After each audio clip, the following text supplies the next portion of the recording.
So years ago, I went to go visit my mom out of town for Thanksgiving. And while I was away, I received a message from my boyfriend at the time's ex-girlfriend. It said, "Thanks for giving me my family back." Attached to that message was a picture of my boyfriend in our bed. And that meant that she was taking a picture of him from my bedroom in our bed. And I remember trying to make sense of what I was seeing, because the life I had left just a few days prior seemed great. Our relationship seemed great. We were building businesses together. Our life was good. So I was confused by what I was looking at. I remember trying to call him to see what was going on, hoping that he would have some great explanation. But he didn't answer the phone. When I finally did return to our apartment a few days later, I remember walking through the door and everything was gone. Our furniture was gone.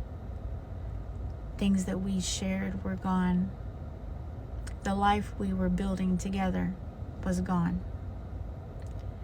The only things that were left behind was maybe some dirty dishes in the dishwasher, maybe some spoiled food in the fridge, and a note from her on the mirror on my vanity that said "love" and had her name written in lipstick. The bed that they had slept in with a pair of her underwear beside it. I remember standing there in that apartment feeling a cornucopia of emotion. I remember feeling angry. I remember feeling sad, devastated, heartbroken, humiliated. But most of all, I felt like it was unbearable. What I was feeling was unbearable. And how would I ever get over that? But looking back at that now, that very pivotal point in my life is actually one of the biggest things that shaped me into who I am right now. And you know, something I always think about is a pearl. You know, a pearl is not just, it doesn't always come out just beautiful. It takes some irritation.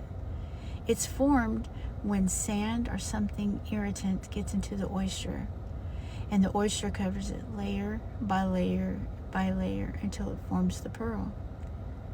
That's kind of what happened in my own life, right? The situation that I just shared, I did overcome it.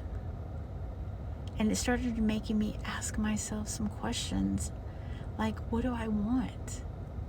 Who am I really? And I think that we do that a lot at this stage of our life. In the 40s and 50s, we're almost ashamed, especially if we're in marriages or relationships or careers that we, committed to years ago. Is this really what I want to do forever? Is this really what I want? Is this really who I am? Because we've been through all the things, the irritants, the heartbreak, the rejection, the disappointments, putting everyone first ahead of ourselves, layer, layer, layer. It's time for us to become the pearl. It's time for those things to shape us into something beautiful. I don't have this thing figured out yet, but I'm working on it. And if you continue to watch, maybe we can work on it together. Welcome to the life we're living. I hope to see you soon.